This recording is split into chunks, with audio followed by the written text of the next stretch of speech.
오늘 똑같이 했던 것입니다. 정청래는 또 2024년 12월 윤석열 대통령 탄핵 소추안 국회 통과 직후에도 정권은 짧고 국민은 영원하다는 취지의 발언을 했습니다. 앞서 2017년 3월 10일 박근혜 대통령 탄핵 선고 직전에 선고일에도 트위터에 정권은 짧고 국민은 영원하다. 정권과 국민이 싸우면 끝내 국민이 승리한다는 글을 올렸습니다. 이 글은 헌법재판소의 박근혜 대통령 탄핵 심판 선고 직전에 올린 걸로 보도되고 있습니다. 정청래가 화가 많이 나긴 난 모양인데 전직 대통령들이 탄핵을 당했을 때 했던 말을 이재명을 겨냥해 그대로 했다는 것은 의도적이라고 밖에 볼 수 없을 것입니다.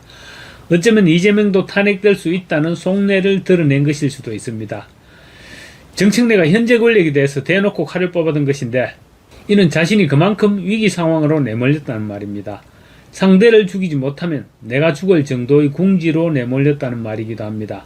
정확하게는 이재명이 선거 책임론을 꺼내들고 몰아치니 정청래도 맞대거리를 하고 나선 것입니다. 미래 권력이 현재 권력에게 칼을 겨눌 때는 죽음을 각오했거나 아니면 미래 권력이 완전히 힘이 빠졌을 때나 가능한 일입니다. 그런데 이재명은 이제 집권 2년차에 접어들었습니다. 레임덕에 빠질 소지야 충분히 있지만 아직 레임덕에 빠졌다고 볼 수는 없습니다.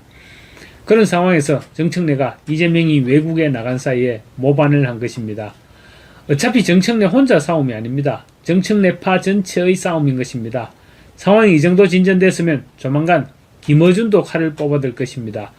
정청래가 역모로 사약을 받게 되면 공범인 김어준 역시 무사하지 못할 것이기 때문입니다. 정청래는 이재명을 겨냥해서 국민은 영원하고 정권은 짧다라고 말했습니다. 제가 앞선 방송에서 정권은 짧다는 말에 의미를 부여했었는데 알고 보니 전직 대통령 탄핵 때마다 했던 말이었습니다. 이재명이 들으면 어찌 섬찟하지 않겠습니까? 이 정도면 정청래가 2판 4판을 선언한 것으로 그렇게 받아들여야 할 것입니다. 박근혜 윤석열 대통령을 겨냥해서 했던 말을 이재명에게 했다는 것은 정말로 경악할 만한 발언이 아닐 수 없습니다. 이제 이재명은 같은 편이 아니라 적군이라는 의미이기도 합니다. 청와대에서는 정권은 짧다는 정청래의 발언에 대해서 여당 대표의 최고위원회의 발언으로 국회 및 당무에 관한 사안에 대해서 청와대가 직접 언급하기는 적절치 않다라고 피해갔지만 속으로는 엄청나게 분노하고 있을 것입니다.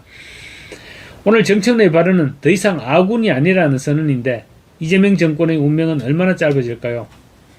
기왕에 머리끄댕이를 잡았으니까 서로 맞잡고 머리털이 죄다 뽑힐 때까지 쥐고 흔들기를 바라겠습니다. 이재명은 이런 상황을 이미 예견하고 있었을 것입니다. 이번 전당대회는 둘 중 하나가 죽어야 하는 경쟁이고 그렇다면 자신이 먼저 공격하겠다는 생각에 기자회견에서 선제 공격을 했을 것으로 볼 수 있습니다. 그런데 이재명 역시 정청래의 역모가 걱정은 되었나 봅니다. 집권당 대표가 야당과 손잡으면 어떤 일이 벌어지는지는 박근혜, 윤석열 두 정부에서 익히 보아왔습니다. 바로 파멸입니다. 박근혜도 윤석열도 여당 대표의 배반으로 탄핵당했습니다. 자신이라고 예외가 될 것이라고 자신할 수가 없습니다. 정청래가 당대표가 되면 무슨 일이 생길지 알 수가 없습니다.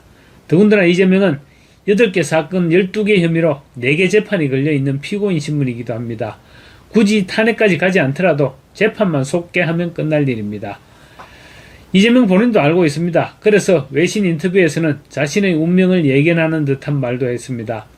이재명은 10일자로 온라인에 공개된 영국 이코노미스트 인터뷰에서 우리나라 전직 대통령들이 다수 탄핵되거나 구속된 전례에 대해 본인도 악순환의 희생자가 될 가능성이 꽤 높다라고 말했습니다.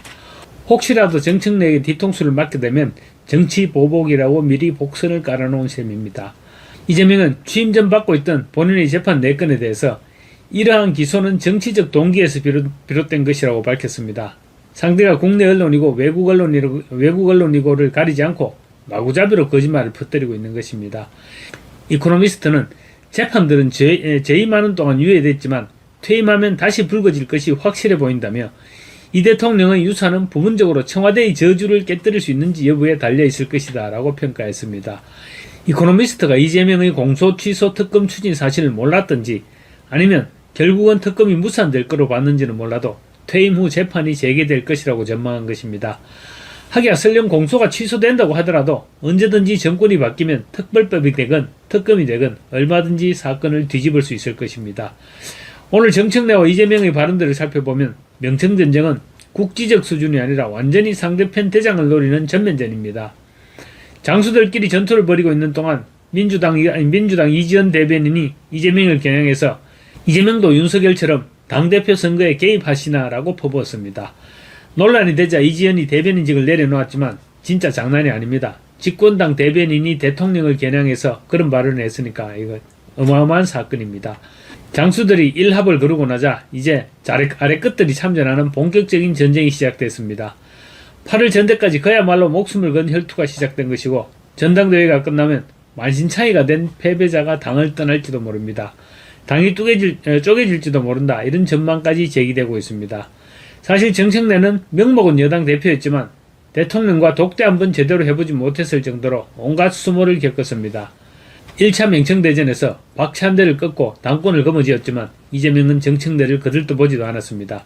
하다못해 정청래가 김어준 방송에 출연해서 한번 불러주지 않는다고 볼멘 소리를 한 끝에 열흘 만에 겨우 관저 만찬에 초대받았습니다. 그런데 웃기는 것은 둘이 독대가 아니라 박찬대도 부르고 또 강훈식 비서실장까지 함께 불렀습니다. 만찬 후 별도의 독재 자리도 없었던 것으로 전해졌습니다. 말 그대로 밥만 먹은 것입니다. 시체말로 이재명은 집권당 대표가 된 정청래를 완전히 개무시해버렸던 것입니다. 그럼에도 정청래는 이재명의 공소 취소에도 적극 뛰어들었는데 결국 토사구팽 신세를 면치 못하고 있는 것입니다. 그렇게 1년을 버텨온 정청래입니다. 그러니까 속으로 얼마나 많이 쌓여 있겠습니까? 이제 2차 명청대전이 벌어졌습니다. 김민석은 박찬대와는 완전히 다른 인물입니다.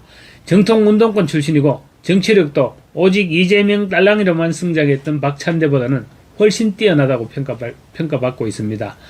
거기에다 김민석은 전직 국무총리라는 두터운 명함도 가지고 있습니다. 정청래 입장에서는 아무리 당원들이 장악하고 있다고 하더라도 절대로 쉬운 상대가 아닌 것입니다.